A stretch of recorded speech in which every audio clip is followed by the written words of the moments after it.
نومبر 2015 کو حضرت خلیفۃ المسیح الخامس اید اللہ تعالیٰ بنصر العزیز نے جاپان کے شہر اوڈیبیا میں ہلٹن ہوٹل میں ایک تقریب سے خطاب فرمایا۔ اس خطاب کا عنوان تھا "the keys to peace in a time of global disorder". اس خطاب کی ایک جھلک ذیل میں ہے اور وہ انگلش میں تھی۔ میں آپ کے سامنے اردو میں پیش کرتی ہوں۔ مشرقی یورپ میں روس اور یوکرین اور بعض دوسرے یورپی ممالک کے درمیان رنجشیں بڑھ رہی ہیں۔ مزید برآں حال ہی میں چین اور امریکہ کے درمیان امریکن جنگی جہاز کے جنوبی ایشیا کے سمندروں میں ہونے پر باہمی تناؤ میں اضافہ ہوا ہے۔ آپ اس بات سے بھی آگاہ ہیں کہ چین اور جاپان کے درمیان ایک لمبے عرصے سے متنازع جزیروں کی ملکیت پر دونوں کے درمیان تنازع چل رہا ہے۔ کشمیر کا تنازع بھارت اور پاکستان کے درمیان ایک مستقل وجہ ہے باہمی چپکلش کی اور اس میں کوئی کمی واقع نہیں ہوئی۔ اس طرح اسرائیل اور فلسطین کے درمیان تناؤ نے علاقے کے امن کو تباہ کر رکھا ہے۔ افریقہ میں دہشت گرد تنظیموں نے بعض علاقوں میں طاقت حاصل کر لی ہے اور وہاں کی باغ دوڑ ان کے ہاتھ میں آ گئی ہے اور اس طرح سے ایک وسیع پیمانے پر تباہی اور بد امنی پھیل چکی ہے۔ میں نے محض چند مشکلات کا ذکر کیا ہے ان میں سے جو آج دنیا کو درپیش ہیں، اور یقیناً ابھی اس کے علاوہ اور بھی بے چینی اور بد امنی کی مسائل موجود ہیں۔ بس ایک نتیجہ جو ان باتوں سے نکلتا ہے وہ یہ ہے کہ دنیا آج تشدد بد امنی کے درمیان گھری ہوئی ہے۔ آج کی ترقی یافتہ دنیا میں جنگ کی نوعیت پرانے زمانے سے بہت مختلف اور وسیع ہے۔ کسی بھی ایک علاقے کے تنازعات اس علاقے تک محدود نہیں رہتے بلکہ آگے بڑھتے رہتے ہیں۔ آپ نے مزید فرمایا، آپ سب خوب آگاہ ہیں کہ ان مہلک ہتھیاروں کے اثرات آنے والی نسلوں تک محدود نہیں رہتے بلکہ آنے والی نسلوں تک ہی جائیں گے۔ لہٰذا شاید دنیا کے کسی بھی ملک سے زیادہ بہتر جاپان کے لوگ امن تحفظ کے معنی سے آگاہ ہیں۔ یہ بات قابل اطمینان ہے کہ جاپان نے نہ صرف اس تباہی پر قابو پایا بلکہ وہ آج ترقی یافتہ قوم اس لیے آپ کی تحریک کو مد نظر جاپان کو لازمی قرار دیا۔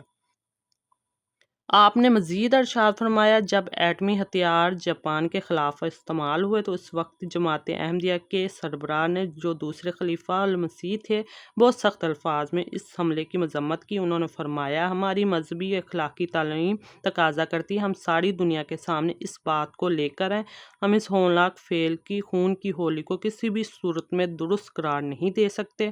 مجھے اس سے کوئی فرق نہیں پڑتا کہ بعض حکومتیں جو بات میں کہہ رہا ہوں اس کو پسند نہیں کریں گی۔ انہوں نے مزید کہا، مستقبل میں وہ نہیں دیکھ رہے کہ جنگ و جدال میں کوئی کمی آئے گی بلکہ اور جنگی جنون میں اضافہ ہوا ہے۔ ان کے الفاظ آج بالکل درست ثابت ہو رہے ہیں۔ اگرچہ تیسری جنگ عظیم کا اعلان نہیں ہوا مگر عملی طور پر تیسری عالمی جنگ شروع ہو چکی ہے۔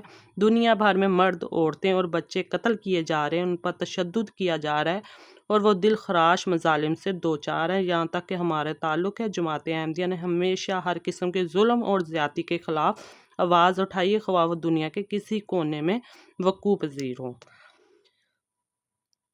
اسی طرح ذیل میں اب ایک جھلک ان خطوط کی پیش کی جا رہی ہے جو حضرت خلیفۃ المسیح الخامس اید اللہ تعالیٰ بنصر العزیز نے سربراہان مملکت اور مقتدر ہستیوں کو عالمی امن کو قائم کرنے اور ایٹمی ہتھیاروں کی ہولناک نقصانات سے خالق خدا کو محفوظ کرنے کی خاطر اپنے فرض کو ادا کرنے کے لیے تھے۔ ایک پہلو جو دنیا امن کو تباہ کرنے کے لیے کام کر رہا ہے وہ یہ ہے کہ کچھ لوگ یہ یقین رکھتے ہیں کہ وہ ذہین ہیں، تعلیم یافتہ ہیں اور آزاد ہیں، ان کو حق حاصل ہے کہ وہ مذہبی رہنماؤں کی توہین کریں، ان کا تمسخر اڑانے کی انہیں آزادی حاصل ہے۔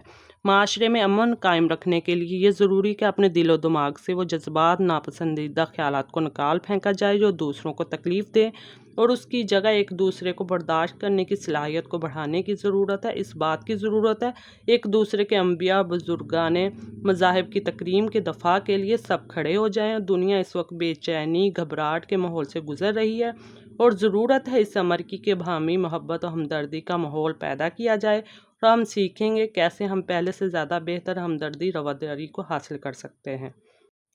وزیر اعظم اسرائیل جناب نیتن یاہو کو خط مورخہ 26 فروری 2012 کو ارسال کیا گیا تھا۔ آج کل ہم خبروں میں سن رہے ہیں کہ آپ تیاری کر رہے ہیں ایران پر حملہ آور ہونے کی، جبکہ ایک عالمی جنگ کے تباہ کن نتائج آپ کے سامنے ہیں۔ گزشتہ عالمی جنگ میں جہاں لاکھوں جانیں ضائع ہوئیں، وہاں ہزاروں یہودی باشندوں کو جان سے ہاتھ دھونے پڑے۔ بحیثیت وزیر اعظم، یہ آپ کا فرض ہے کہ آپ اپنی قوم کی زندگیوں کی حفاظت کریں۔ موجودہ حالات اس بات پر گواہ ہیں۔ آپ کے عالمی جنگ ایسا نہیں کہ بس دو ملکوں کے درمیان لڑی جائے گی، ایسا ہوگا کہ دنیا مختلف بلاک میں تقسیم ہو جائے گی۔ اس وقت ایک عالمی جنگ کے چھڑ جانے کا خطرہ بہت بڑی حقیقت ہے، اور اس جنگ کے ہاتھوں بہت سے مسلمان، عیسائیوں اور یہودیوں کی زندگیوں کو خطرہ لاحق ہے۔ اگر ایسی جنگ وقوع پذیر ہوتی ہے تو اس کے نتیجے میں ایک انسانی تباہی کا تسلسل شروع ہو جائے گا، اور اس بربادی کو کئی نسلیں بھول نہیں سکیں گی۔ جو اپاہج پیدا ہوں گے یا مفلوج، یہ سب اس لیے ہے کہ بلا شبہ یہ جنگ ایٹمی جنگ ہوگی۔ لہٰذا یہ میری استدعا ہے کہ بجائے اس دنیا کو ایک عالمی جنگ میں دھکیل دینے کے آپ بھرپور انداز میں کوشش نہ کریں، اس دنیا کو ایک عالمگیر تباہی سے بچائیں۔ لہٰذا بجائے مسائل کو طاقت کے ساتھ حل کرنے کے، آپ کو اپنے ان کے مذاکرات کے ذریعے سے حل کرنا چاہیے، تاکہ ہم اپنی آنے والی نسلوں کو تحفے میں ایک روشن مستقبل دے سکیں۔ پھر ایک خط جناب صدر اسلامی جمہوریہ ایران کی خدمت میں مورخہ 7 مارچ 2012 کو بھجوایا گیا۔ آپ کو کسی دوسری قوم یا ملک کی مخالفت محض دشمنی یا نفرت کی بنیاد پر نہیں کرنی چاہیے۔ میں مانتا ہوں کہ اسرائیل اپنی حدود سے تجاوز کر رہا ہے اور وہ ایران کو نظر بد سے دیکھ رہا ہے۔ امر واقعہ یہ ہے، اگر کوئی ملک آپ کے ملک کے خلاف جارحیت کرتا ہے تو سیدھی سی بات ہے، آپ اپنے ملک کے دفاع کا حق رکھتے ہیں، لیکن بہر طور پر جہاں تک ہو سکے اختلافات کو سفارتی تعلقات و مذاکرات کے ذریعے حل کرنا چاہیے۔ میں آپ سے التماس کرتا ہوں کہ بجائے طاقت کے استعمال کے کوشش کریں کہ مسائل کو مذاکرات کے ذریعے حل کیا جائے۔ اس درخواست کی وجہ یہ ہے کہ میں اللہ تعالیٰ کا اس فرستادہ کو ماننے والا ہوں جو اس زمانے میں حضرت محمد رسول اللہ صلی اللہ علیہ وسلم کے غلام صادق ہیں، اور خدا تعالیٰ نے ان کو مسیح موعود اور المہدی موعود مبعوث فرمایا ہے۔ آپ کا مشن ہے کہ انسانوں کو خدا تعالیٰ کے قریب لایا جائے اور لوگوں کو ان کے حقوق جو ہمارے آقا و مولا رحمت العالمین صلی اللہ علیہ وسلم نے قائم کر کے دکھائے ہیں، لوگوں کو دلوائے جائیں۔ دعا ہے کہ اللہ تعالیٰ مسلم امہ کو ان خوبصورت تعلیمات کو سمجھنے کی توفیق عطا فرمائے۔ آمین۔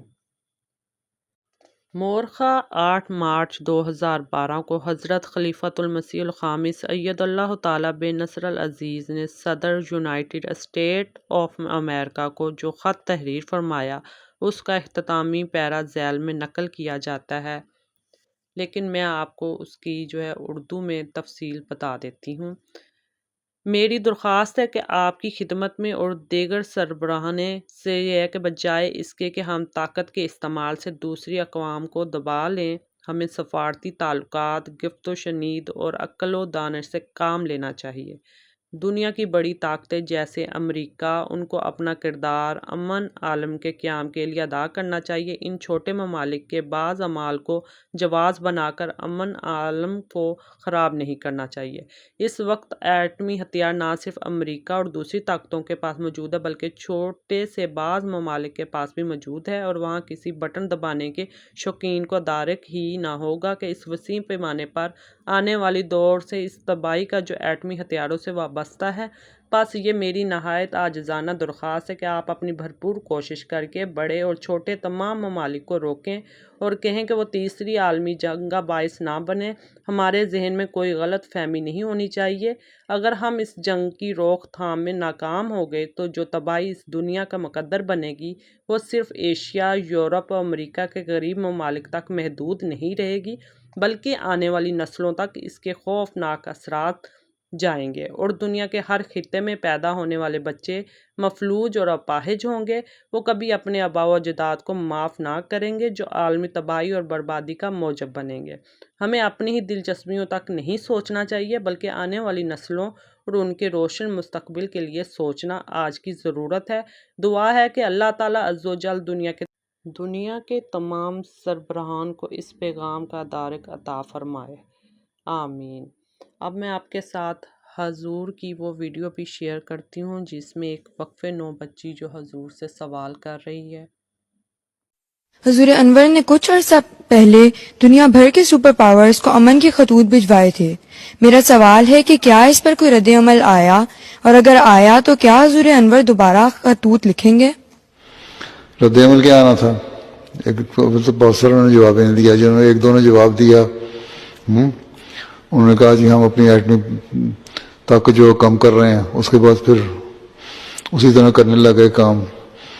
تو ان لوگوں کا اثر تو ہونا کوئی نہیں. یہ تو دجالی طاقتیں ہیں. بعضوں کو میں نے دوبارہ بھی لکھے ہیں خط، لیکن کوئی اس کا اثر نہیں ہوتا. ہمارا کام سمجھانا ہے. کوئی سمجھ جائے تو اچھی بات ہے، نہیں سمجھے گے تو پھر جنگ عظیم ہوگی، تباہیاں ہوں گی، اور اس میں یہ لوگ بھی تباہ ہوں گے. یہ ان کا خیال غلط ہے کہ ہم بچ جائیں گے. یہ جتنی بڑی بڑی طاقتیں ہیں یہ بھی تباہ ہوں گی، ان کے بت بھی ٹوٹیں گے. اور جب یہ ہوگا تو پھر ان کو پتہ لگے گا کہ ہاں ہمیں خدا تعالیٰ کی باتیں ماننی چاہیے، جو ہمیں سمجھایا گیا تھا ہمیں اس کو سمجھنا چاہیے. اپنے اپنے حلقے میں تو اپنے لوگوں میں، اپنی سہیلیوں میں سمجھاؤ، وہ اپنے لوگوں کو سمجھائیں. اور جو ذرا بڑی عمر کی عورتیں ہیں وہ بڑی عمر کے والوں کو سمجھائیں. ہمارے اپنے ٹیچر سے ڈسکس کریں، ان کو بتاؤ.